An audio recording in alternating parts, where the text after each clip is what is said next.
Nirvana speaks the oracle, and I am saved. Thank you, listener, for memory. I think that's the case. I think I'm getting a little taste of it, that you can partake of the universal vis-a-vis the portal of quantum coherence as a particular way to localize it or anthropomorphize it or do something with it. Make it a little more ego or culture friendly to the scientific powers that be right now to be able to talk about it even.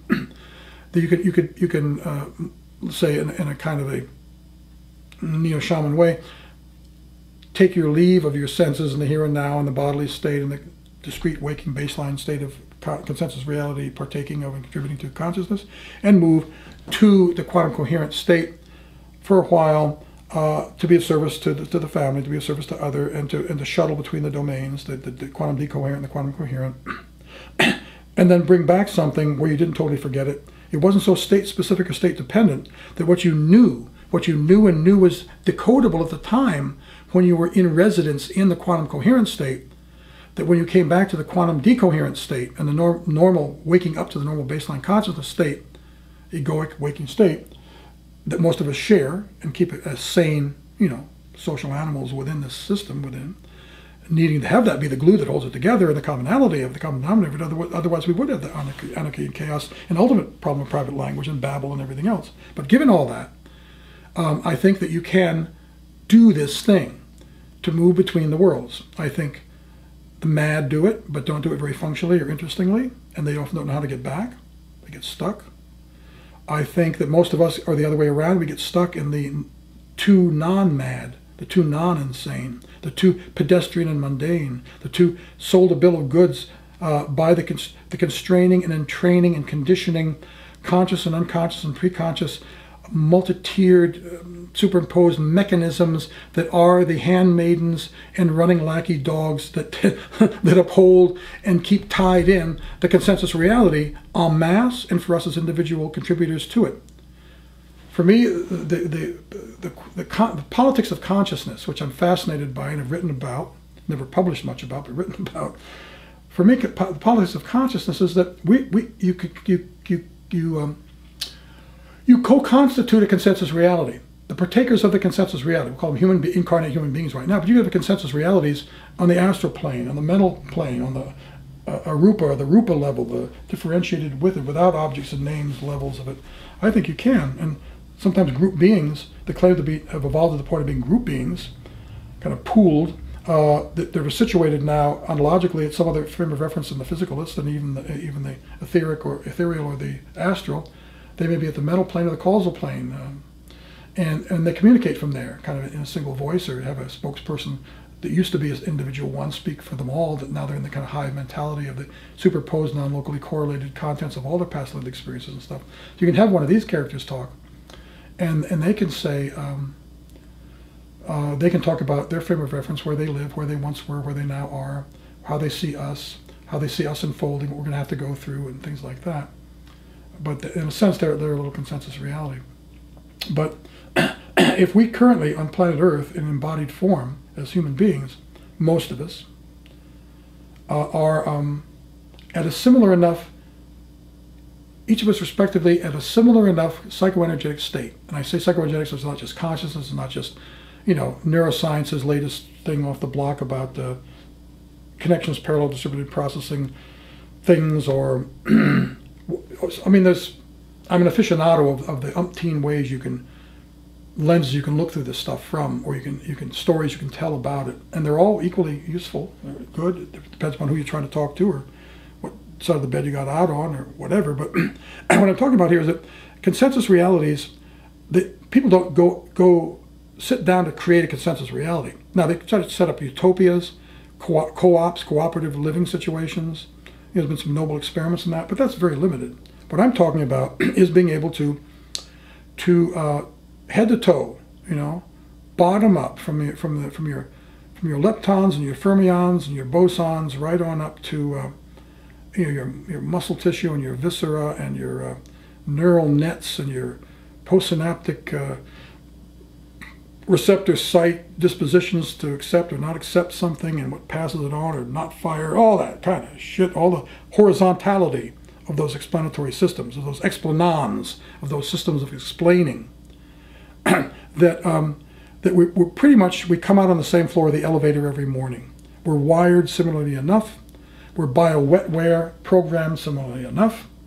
And we are constrained, often out of fear and conditioning, enough that we do not open as channels, as psychics, as saints, as under children, as the mad, as shamans, as whatever else you want to put in that gap, such that it helps perpetuate the containment vehicle we reside in individually and en masse. That's a consensus reality.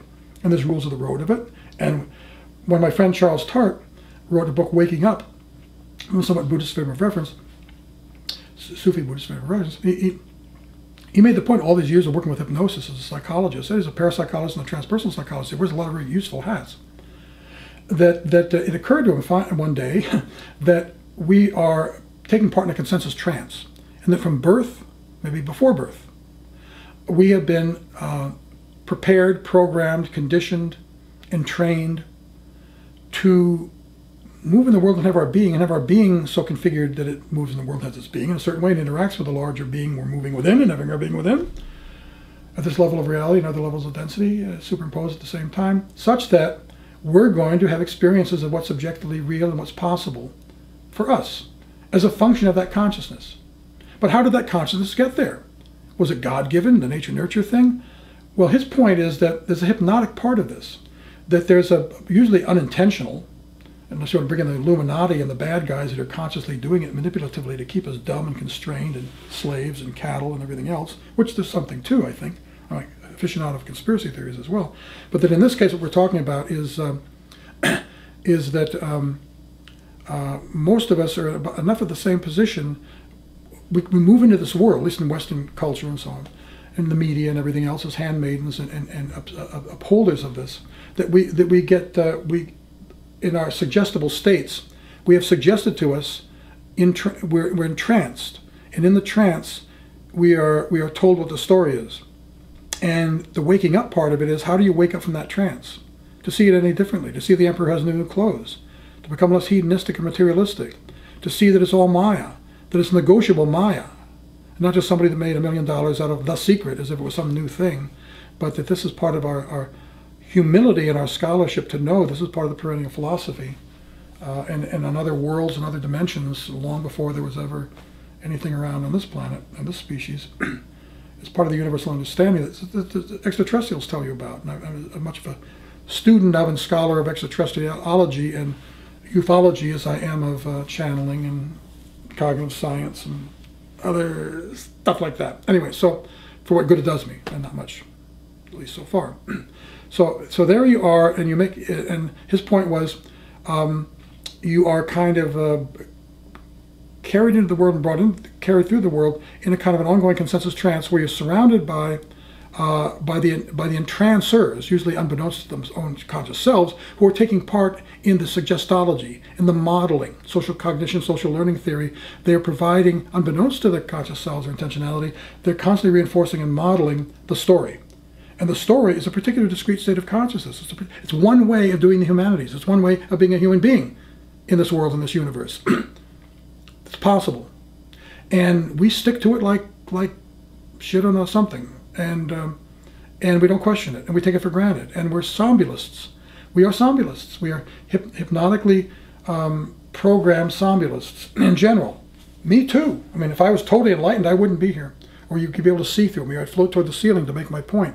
I believe before this incarnation is over, I don't say this lightly, I think I might be able to do that. Not just me, but some others. It's not just delusions of grandeur. I think we need some anomalies in human form who get people's attention so they don't just say, I don't like your argument, or I need more data. That's bullshit. That's junk science. Well, what about if I float toward the ceiling, sucker? What about you can see through me right now?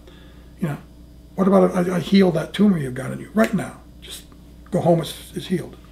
I'd get your attention. It might even get into the universities. They might even change what's on the channels. I don't know. That's sure delusions of grandeur, I know, but I'll tuck myself back in. But nonetheless. The flood will come, but you must not forget the oracle. You can save all one kind soul who has saved you.